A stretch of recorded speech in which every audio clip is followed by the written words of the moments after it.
Hello everyone. So our next topic of this chapter skin is about the derivatives of the skin. We already know about that there are two main components of the skin. The first one was the skin proper and the second was the skin derivatives. Now it's time to understand about the derivatives of the skin. That includes the main structures of the hair, sebaceous gland, sweat glands, nail and mammary gland. So starting with the first topic about the hair.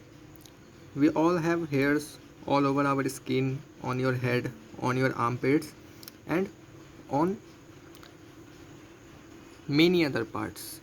So, hair is formed on the hair follicles and which are invaginous of the dermis, and hair consists of the three parts. The first one is the hair shaft that are located or that are shown or that are seen by our naked eyes. So the outer layer or the outer part of the hair that is known by the hair shaft, and this is the part that project out from the skin and extend slightly below the surface of the epidermis. That's why they are visible by our naked eyes. If you see your hand, there are small hairs projection. They are basically the hair shaft.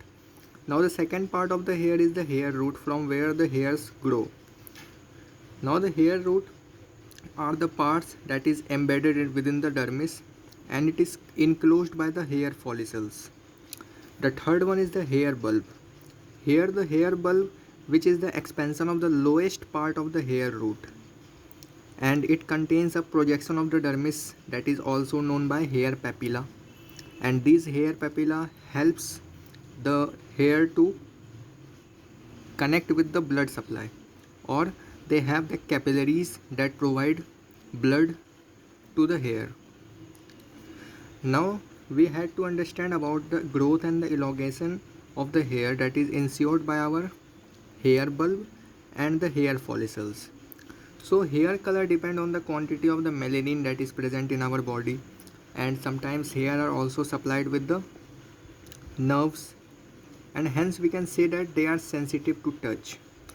So hair are also present on the eyelashes, nose, ears, and which helps to prevent the entry of some germs, bacteria into the skin. So hairs are the most important part of the skin that prevents the skin from many bacterial infection and the germs to enter inside your body through the skins. Now you have observed during the winters that raising of the hairs at their ends. Do you know how this happens? So the raising of the hairs on your skin is due to the goosebumps, or the we can say the second word, that is the piloerection, and this is caused by the erector muscles of the hair that runs obliquely between the hair follicles and the outer part of the dermis, and the contraction of these muscles at one end pulls the hair to a somewhat vertical position and depresses the epidermis. That's why causing the wrinkled appearance of the skin, and this term is also known by the piloerection and the goosebumps that cause the raising of the hairs. Now our next topic is about the sebaceous gland. This is the another part of the derivatives of the skin. So the sebaceous glands mainly produce oily secretions, and this is also called the sebum, and they only open into the hair follicles. So these oil secretions help to prevent the skin from the dryness, not only for the skin but also for the hair. And some of the modified sebaceous glands are found at the margin of the eyelids as well, and these are also known by the meibomian glands. So their oily secretions lubricate the margin of the eyelids and prevent the overflow of the tears.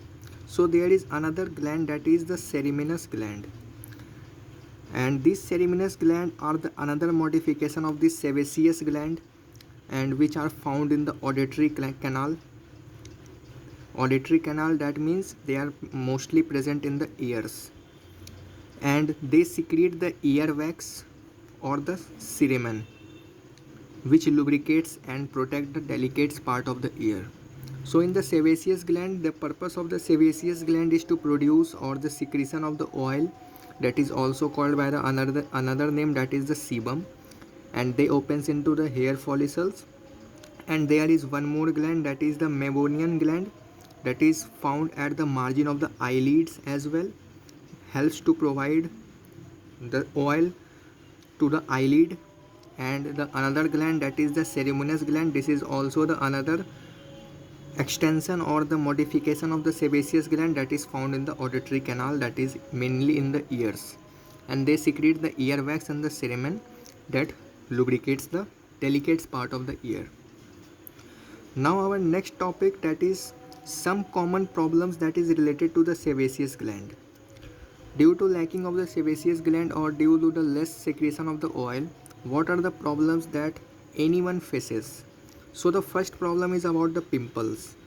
So these pimples are caused by the sebum accumulation that result in the bacterial growth, and it is the nutritive. Now the second one, that is the acne. Here the acne is caused by the inflammation of the sebaceous gland under the hormonal influence. And the last one, that is the blackhead. This is caused by the oxidation of the melanin and the accumulated sebum. So these are the common problems that are related to the sebaceous gland. Now our next topic about this derivatives of the skin is the sweat gland. So what are the sweat gland? If you talk about the structure of the sweat gland, they are coiled tubular structures that are connected to the skin by the duct. And if any organ or if any gland is connected to the duct, that means they are producing, or we can say they produce sweat, which is a weak solution of the sodium chloride, NaCl, with some amount of urea and lactic acid. So the sweat gland mainly produce the sweat, which is the weak solution of what? NaCl, sodium chloride. So if you have ever tasted or if you have ever observed the sweat, then it is basically salty, as that contains the NaCl, but there are some amount of urea and the lactic acid. So the sweat produced is passed on to the epidermis, where it evaporates, and this phenomenon cools the skin. Now our next topic is about the nails. So we have all on over the nails in your fingers. So the nails are the hard keratinous structures which arise from the nail root and which lies in the dermis, and they consist of the mainly three parts. The first one is the plate, second one is the bed or the root, and the third one is the matrix. So the plate are the hard outer part, that is nail made up of the dead keratinous cells. The second part of the nail is the bed that lies below the nail plate. Just below the nail plate there are the bed, and the plate, that is the outer layer, that is the hard or that contains the mainly the dead cells, and they grows. Third one, that is the matrix.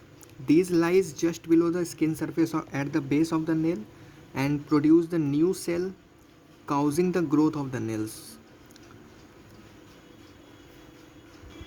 All the four derivatives have been completed. Now it's time to understand the last derivatives of the skin, that is the mammary gland.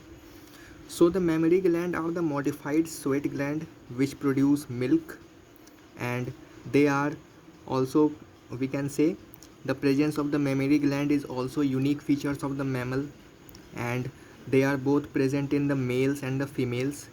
But in the males they are not in the functional, or they are not in function, or if you say they are present in the rudimentary state. Now in the females they enlarge at the time of the puberty as a breast, and the mammary gland becomes active after the pregnancy for the child to feed them. So the mammary gland is also the derivative of the skin, and the last derivatives and the functional derivatives. Now our next topic will be on the role of the skin in the heat regulation. Till then, thanks for watching this video.